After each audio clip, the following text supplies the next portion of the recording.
Benedict, followed by Bloody Arches Moran and Stephen Miller. And I Hello. go right into stage. Hello. You're clapping for us. You actually don't care at all that we're here. Well, I'm just surprised. All of a sudden, the seats got filled. Yeah, go figure. There's no algorithm that could explain that. The feet got filled. The feet got filled. Well, for those of you that just got here, I'm Rob. This is Rich. This is my band, Loud and Swing. And you know what they're thinking? Get on with it, boys. Get the hell off the stage. We are just a conduit to bring to you what you really are here for. We are going to announce this and dive out of the way before the stampede. Ladies and gentlemen, America's sweetheart, Misha.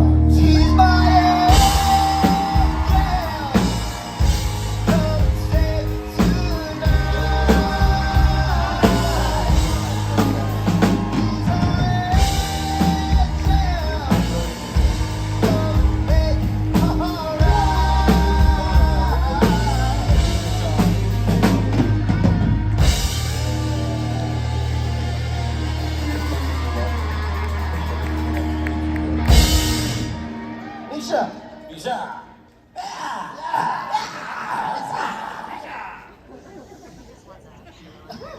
There was one woman who stood up. Yeah.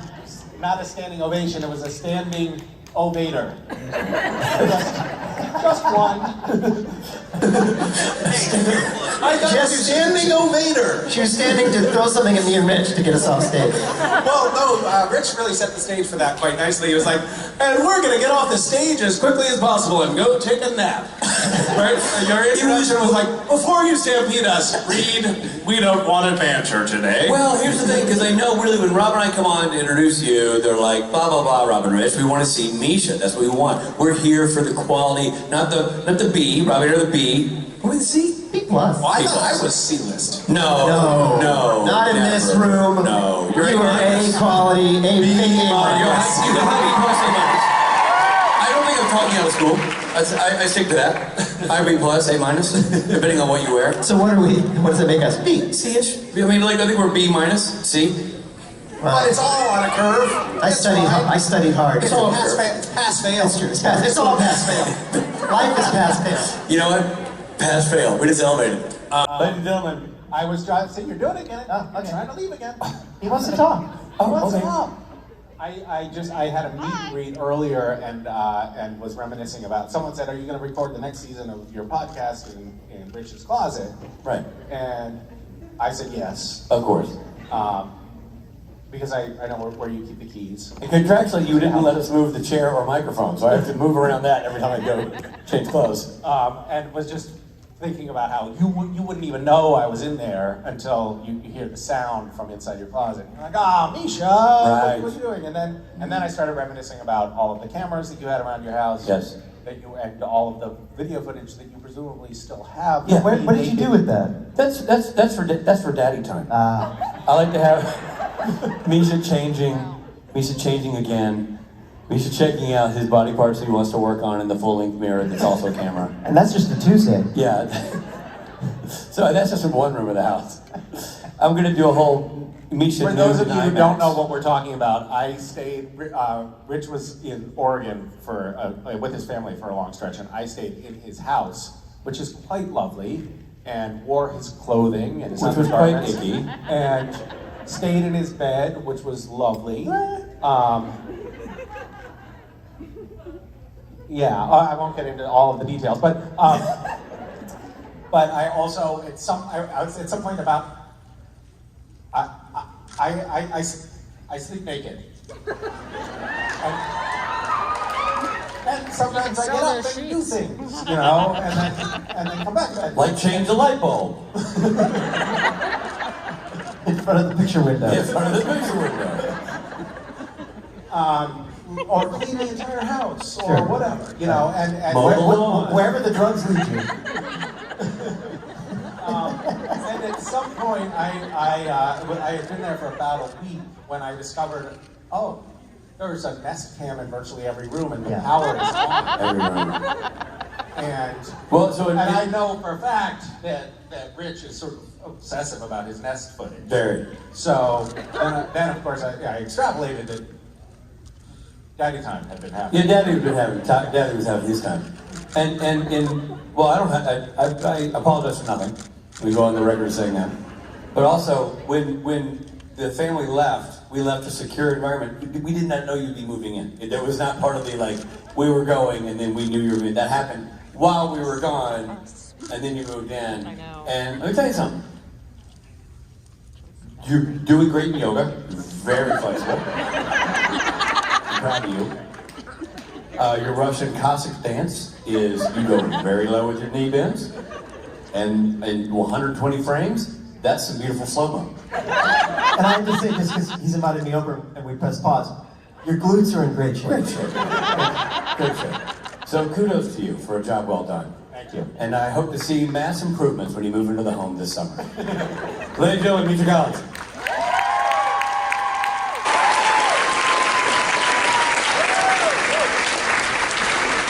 This is a full house. There's a lot of people here.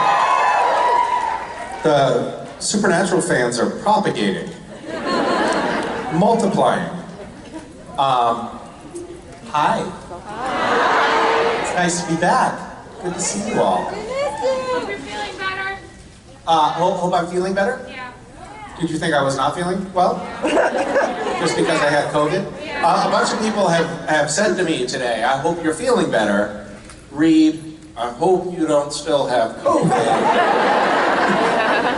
While I'm hugging you in this photo. It's a funny dynamic now because everybody's like, can I hug you? Should I hug you? So, I am COVID-free. I know it's sort of a lottery moment for you, like, I hope he is. This is going to be a super spreader event, if not. I went to the upfronts because I am on a new television show that has been picked up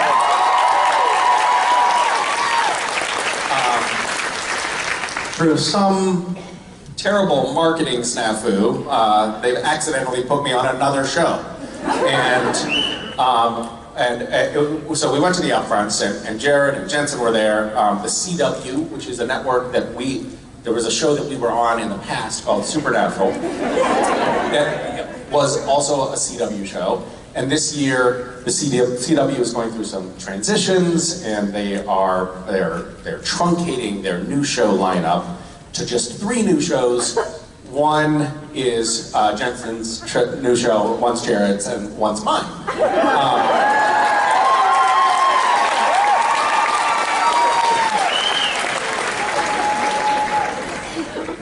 Which is sort of a tacit admission that the Supernatural was the tentpole of the network. No one has actually said that to me, but I'm extrapolating.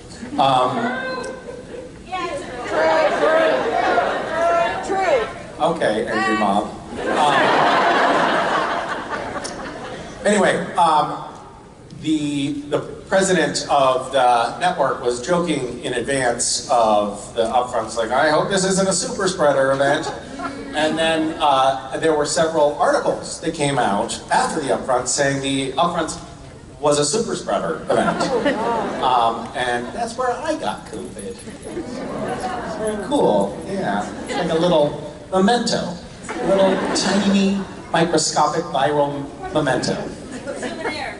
Souvenir. That's what I meant when I said memento. The human thesaurus over here. You could have also said souvenir. Parting gift. You really are a thesaurus.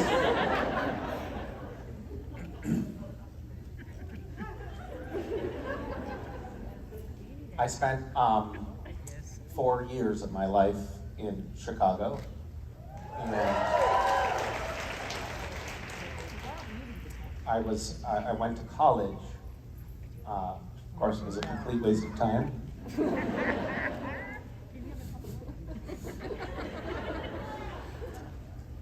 Rob's son is in the green room today, Calvin, and he is going to college in Chicago. And And I sidebarred with him, and I was like, why are you doing this, man? It's not true. Can you imagine? Like, God, kids, don't go to school. Why doesn't anyone ever get up on stage and encourage children to skip out of school altogether? It wouldn't be popular, that's why. Hi, would you like to ask a question? Hi, I sure would. My name is Erin. I'm from Boston. Oh, hi, Erin from Boston. Hi. Where in Boston? I say Boston. I'm from Somerville. I live in Somerville, right across the river, but nobody knows where. Somerville is that's kind of BS, huh? When you say Boston, it's a lie. It's either that or I You told started our entire conversation with a lie. I have a confession, if you don't mind. I was actually born in Boston, so I can say that. That's just because it was the closest hospital, and my parents lived in Somerville when I was born. Really? Huh? Wow. No joke. Yeah. Somerville. Yeah. Wicked pissa. Wicked. Fucking A. Wicked Wow. awesome. Wicked awesome. Wicked. Well, hi. Hi. So I'm just gonna start you off totally random. If you could see or have anything come out of a smokestack that wasn't smoke and wasn't pollution, what would it be? Those little maple pods that are helicopters. Thank you. Hi, Hi. I'm Danielle, and coincidentally enough, I am also from Massachusetts. Not Boston, but Central Mass. So Where in Central Mass? Like the Worcester like area? Worcester area, yeah. Okay. Yeah. So I was the girl who's like Boston. You're like, is her name Boston? Like I don't know. Where are you from? Like Worcester, Northborough, small town. So it's not. I don't know. Central Mass. My brother went to school in Worcester at Clark. Oh, okay, yeah. Okay. Clark's a great school. Yeah, so anyway, that's funny, Somerville and stuff. My question for you, it's kind of basic, but oh well. Wait, Clark is in Worcester. Portland. It's in Worcester? Is that right? Yeah. Okay. Clark, yeah. Yeah, you got it. Okay, thanks. All right, great. There's a lot of good schools in Worcester. Why are there people from Massachusetts here in Illinois? What's happening? I know New Jersey is closer, but timing. If you any of the roles that you've played, anything you've done, what is the character that is most like you, and what's the character that most is not like you? That was not really good English, but. Interesting question.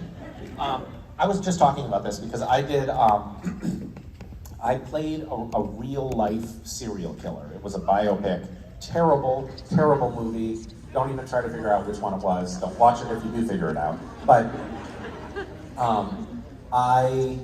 when they cast me in the role, I was like, they screwed up.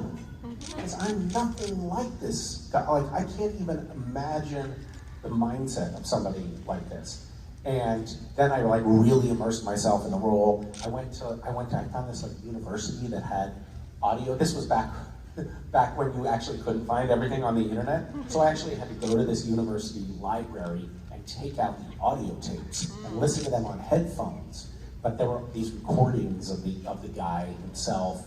I really did everything I could to get into his headspace. And then I started having his dreams. Like actually dreaming as if I were this guy having a serial killer's dreams. So, and actually, ironically, I think that was the closest I've ever gotten to a character. So maybe I'm most like the serial killer in the end. I don't know.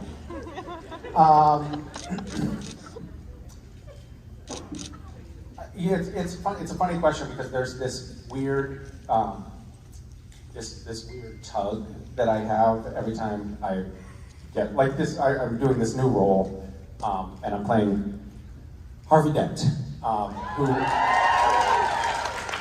will ultimately become a supervillain. But at the outset, which will be very close to my genuine character. But at the outset, he's like this, he's really pursuing justice. He's this good guy who is smart and hardworking. And I kind of am wrestling with the question of like, how much do I layer on a character and how much do I just let, myself come through, which is always something that, that I wrestle with as I'm getting to know a character. With Castiel, I think the writers had a very different idea about what that character was going to be. Then I started playing the role, and they made him a dork.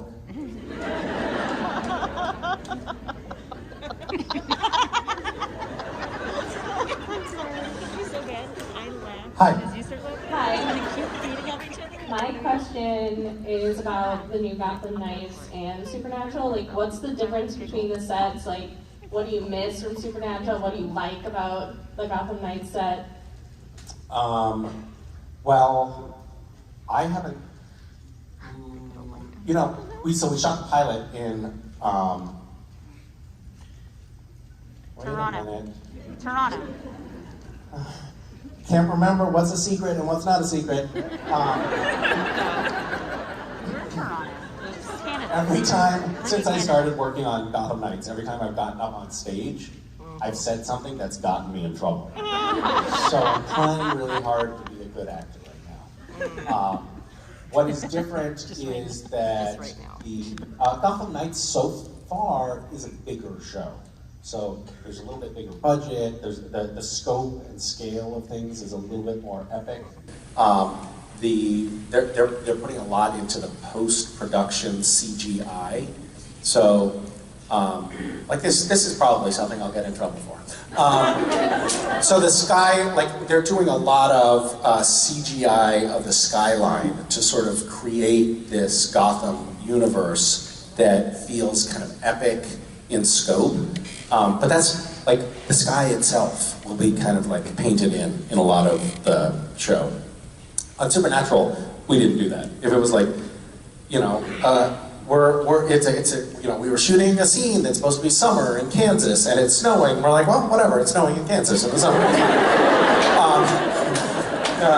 Whatever, it's Supernatural and nobody's actually watching this sober anyway, so it's fine.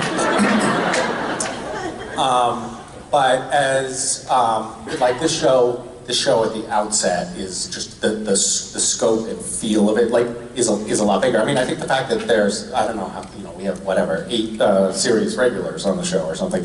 I should know that number. But on Supernatural, when I joined, there were 2 series regulars, and the scope of the show was often more intimate and small, and we spent a lot of time in a motel room, whereas in Gotham Knights we'll probably spend a lot of time in this expansive interior set that is the Batcave. So it's different. They're also kind of working in this weird anachronistic, which means out of time. It's like kind of this isn't really what that word means, by the way. But it's like, it's not quite fixed in any specific time. It's like, or it feels like it's maybe 20 years ago, sort of. But it's got like a weird kind of combination between Gothic and early 2000s and like pseudo cutting edge technology vibe.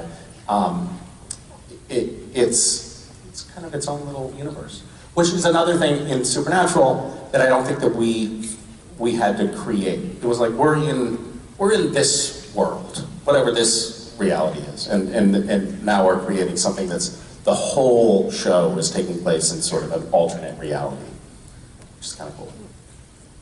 Thanks. Hi. Hi, Misha. I'm Amber. Hi, Amber. I noticed watching the Gotham Knights trailer that your Harvey Dent voice sounds very similar to Cass. And so I was wondering if that was a choice that you made, or is it just kind of second nature for you to fall into that? And does it hurt your vocal cords still? You didn't really sound like Cass. It wasn't quite Cass. It did kind of, yeah. No, I disagree with you. I think you're lying. It doesn't sound like this voice. What? It doesn't sound. Was what? I don't know. Something about a frog? I will prove you wrong. When you watch the series, I think you'll see that it is not a Cass voice. You don't sound like this. It might be just automatic now. When I'm in front of the camera, I'm like,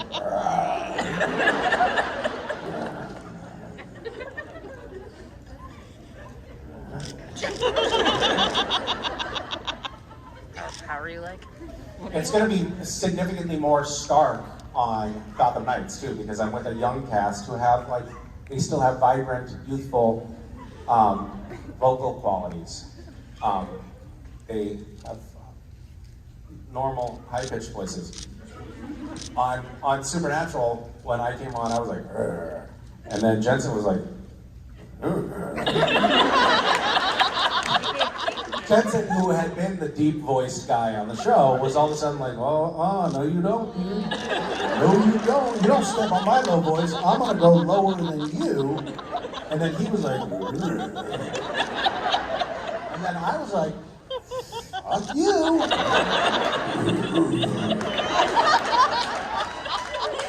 And then Mark Shepard came along and he's like, hello, boys. And he won, but we were always duking it out. That's why they killed him. And then Jared was like,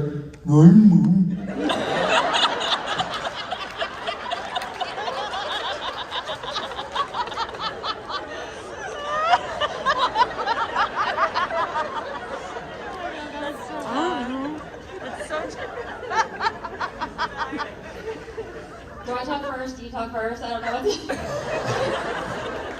This is an awkward, Okay, I thought you were gonna say it's an hi. awkward first date. I Hi. will say hi. Hi. I'm sorry, now Misha. I cut you off. Hi. My name's Kathy. Kathy, thanks for taking this conversation by the horns. Okay. Yes. This is my first con. Oh, really? Yep. Well, congratulations. How's it going for you? Oh, well, much more amazing at this moment. What was it that caused you to make the decision to do this? How did you become this desperate? Wait, what? What brought you here? Okay, well, How do you decide? Like, oh, that's what I'm going to do this weekend? I actually decided in 2019. Sure.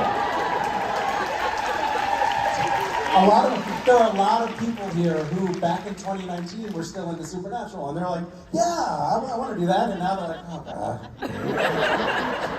No, I'm still just as excited.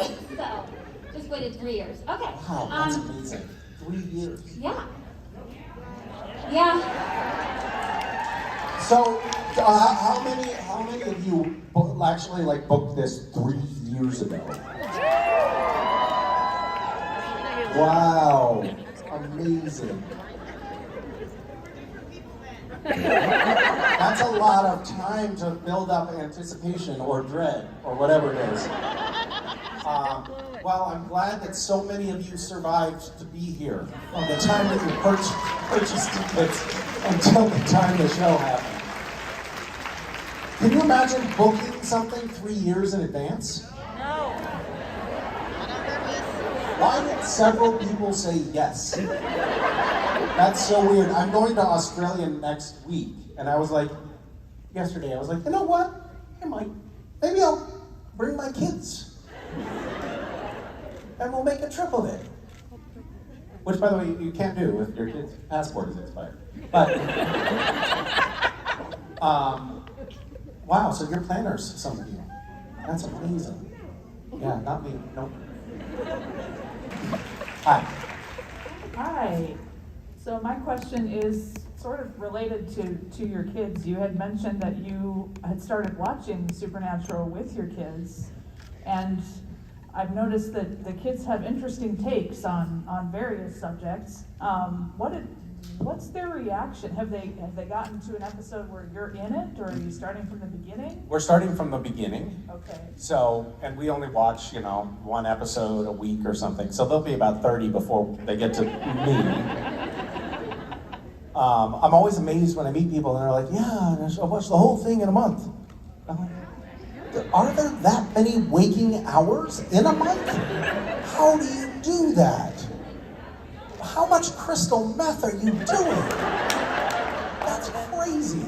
I remember when I was watching Supernatural, like when I first got on Supernatural, I was like, oh, I should bone up and watch some episodes, and so I would watch maybe like 2 episodes in a night, and then I would have nightmares. Like for sure nightmares, and I can't. I can maybe watch 1 a day, and it has to be long before I go to bed because I'm like too, my soul is too intact for this. And in a weird way, I just called all of you soulless. You're not wrong. And so I was a little trepidatious about having the kids watch, like, the first episode. It's terrifying, right? And these are kids that, like, I took, when Frozen came out, I took them to the movies, and they started crying 5 minutes in, and they're like, get us out of here, this is terrifying. And they have had some trouble with some scary things, and like have nightmares, and they want to clean their palates afterwards. Like if we watch something that is surprisingly a little bit scary, they're like, now can we just watch Friends? Can we just watch an episode of Friends? And I'm like, no, it's bedtime. And they say, no, I need to watch Friends just so otherwise I won't be able to sleep. And then I say, no, we'll just watch Texas Chainsaw Massacre again. But with Supernatural, for some reason, they're just like, no, doesn't affect us at all. They have no feelings. It's really weird. I don't get it. What's their take was your question. I'll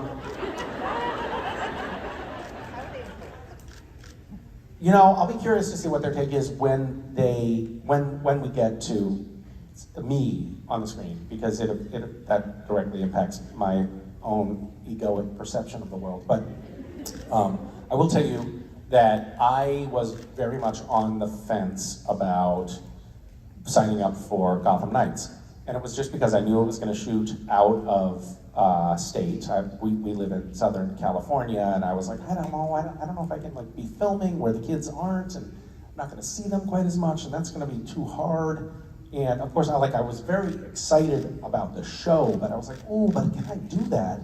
And I talked to the kids, and I said, there's this show, it's like Batman universe, it's the Harvey Dent is going to be Two-Face, and my son reads comic books, and Mason is into bats, and like really into bats, like obsessed with bats. There are bat posters all over her room.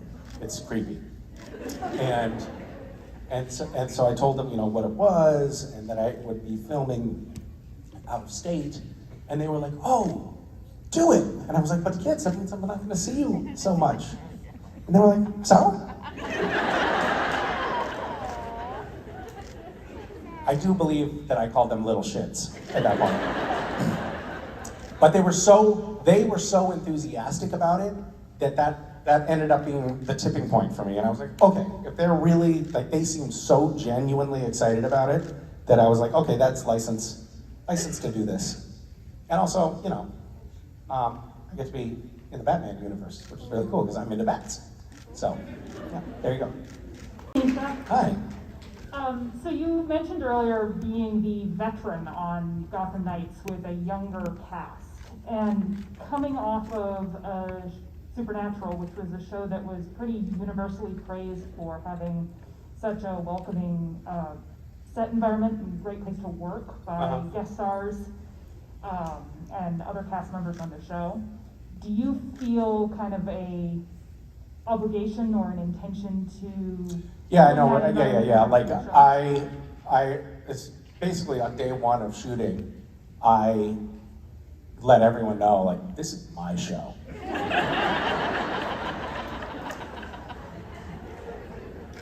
And I'm gonna do what I want, when I want to, and basically fuck y'all. I wanted to, it was important for me to set a tone, but I didn't want it to be the exact same tone as Supernatural. I'm like, it has to have a little bit of a different feel. So that's what I'm going for. That's the vibe I'm going for on set. And I think everyone gets it. Like, they're not, necessarily immediately happy about it at the outset, but I think eventually I'll win out. We had, where Tom Welling had been on, he had been the star of Smallville, and when Supernatural started production in Vancouver, I think Smallville had been already on the air for a couple of years at that point, and Jared and Jensen, I just know this story by proxy, but Jared and Jensen went out to dinner with Tom, and Tom basically like told them, you have to be the stewards of the culture of your show. You have to be good people, basically. You have to not be dicks. And that, of course, like talk about like earlier we're talking about like what's in alignment with your character, obviously very much out of alignment with their characters. But smattering of laughter, uncomfortable moment. But they took that mantle, and I think that it was interesting. Like Jared and Jensen have always been sort of competitive with one another, but I think that they were a little bit competitive about that particular point. Like, who's gonna set the better example on set? Who's gonna be the stand-up guy on set and set the tone? And it really worked. It was a welcoming environment. Guest stars always felt like they were welcomed into the fold. It wasn't one of those, like, the tone and tenor on a set when a star acts like a prima donna and casts lower, cast members or crew aside or is unkind or is a dick, it's just so unpleasant to be around. And I think that one of the dangers, frankly, of being a successful actor at a young age is that you are not a fully formed human. And so when you're suddenly placed in actors get doted on and they kind of get showered in praise, and they can be, if you're a prima donna, you kind of get what you want.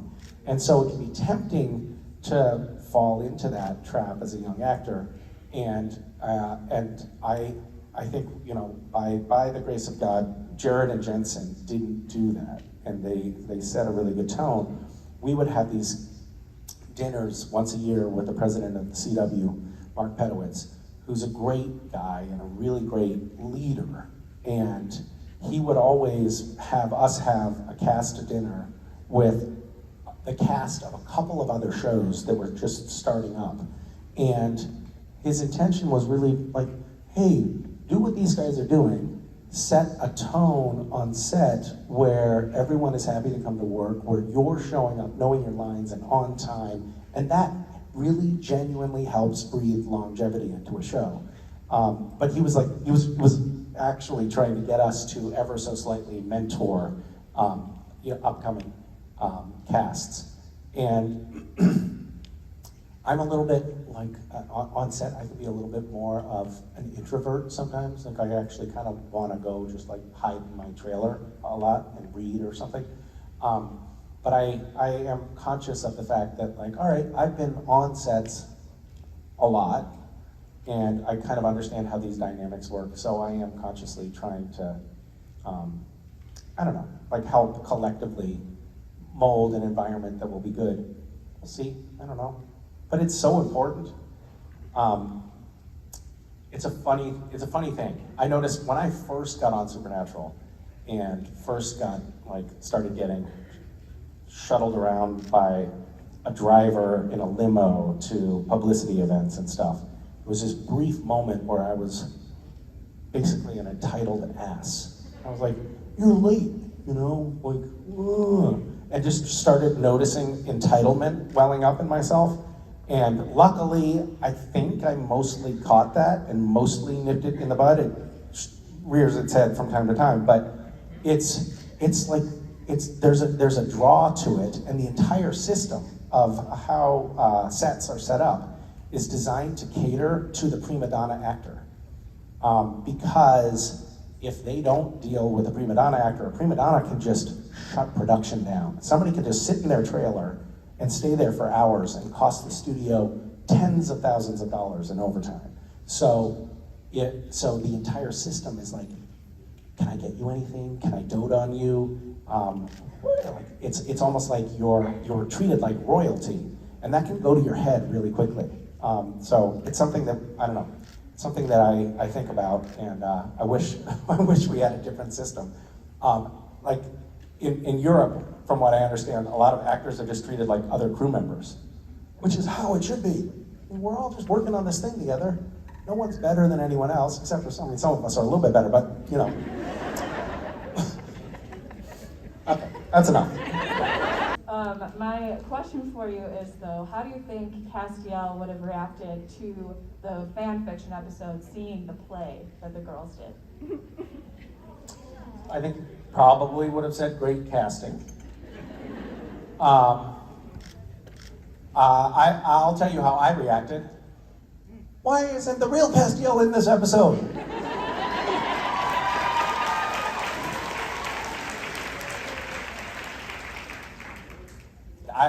That one was a tough pill to swallow. The producers were like, don't worry, like Castiel's still in it, it's just like in the and I was like,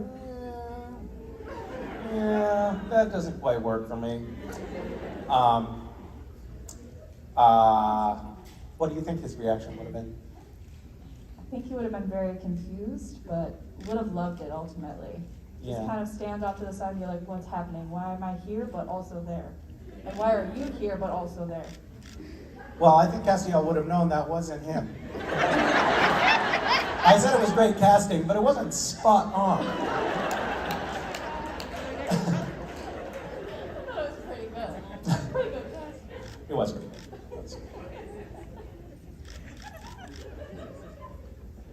What a fun thing that we got to do all of those crazy meta episodes where we had fan conventions, and it was so great.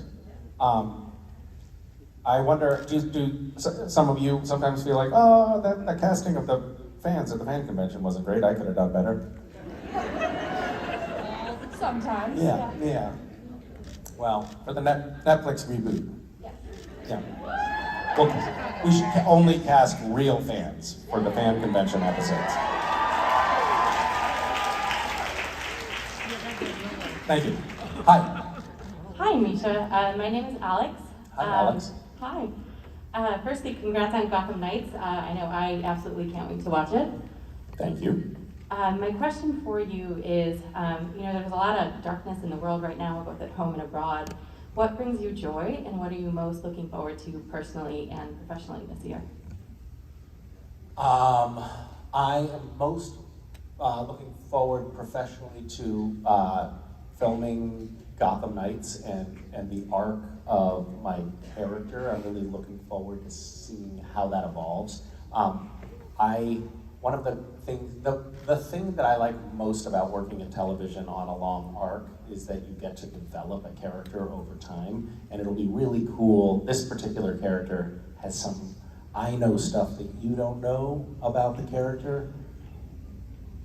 Sorry to lord that over you. But it's just it's a super cool backstory and a super cool evolution that we're gonna get to see. It's the kind of thing that, like, if someone was like, oh, you wanna do this like Batman show, and you were an actor, you'd say, I don't know. And then if the producers said, well, here's what's gonna happen with your character, you would say, oh yes, I definitely wanna do that. That sounds super cool.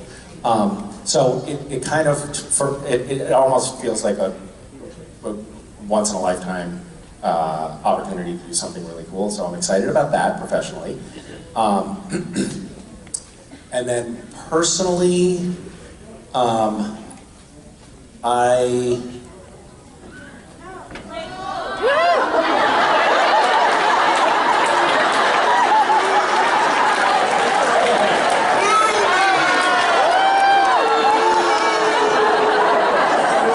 smile.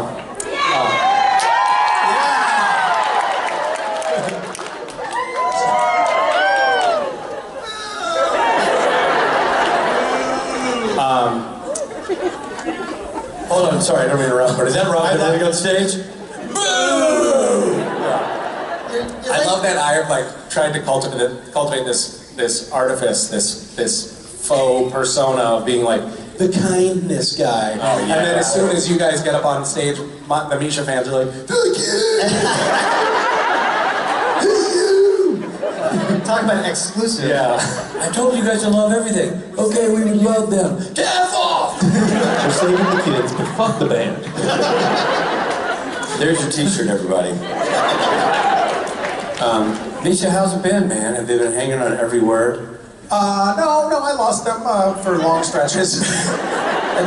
Yeah, I had to snap myself out of it. I couldn't remember what I was talking about on multiple occasions. Yeah. Excellent. You know what that's like. Oh, I do. I've had Are you excited about your new show? Yeah, well, just explaining that I was excited about it. Until I started asking? Yeah, I've lost all enthusiasm for everything now that you're here. I feel like these people. Dead inside. I feel like a Misha. You know what somebody's describing? Like, I just feel like the world has been ripped from my hands and life as I know it has been stopped silly. You know, like when the band takes the stage. It's that kind of feeling. The conventions, they make you feel so good about it. Like a melon baller has scooped out my soul. You mentioned our new record. Well, that was a nice image. A melon baller. It's not too much of your soul. There's no melon baller worth. Little chunks and underused a little bit. You big melon ball Who's person? thinking about melon ballers? How did that come Well, up? how do you get your melons in tiny little edible balls? By hand? You use a baller. Oh, you're believing. You don't know how mighty, mister. I make my own fruit leather. It's not spraying the rotator cuff.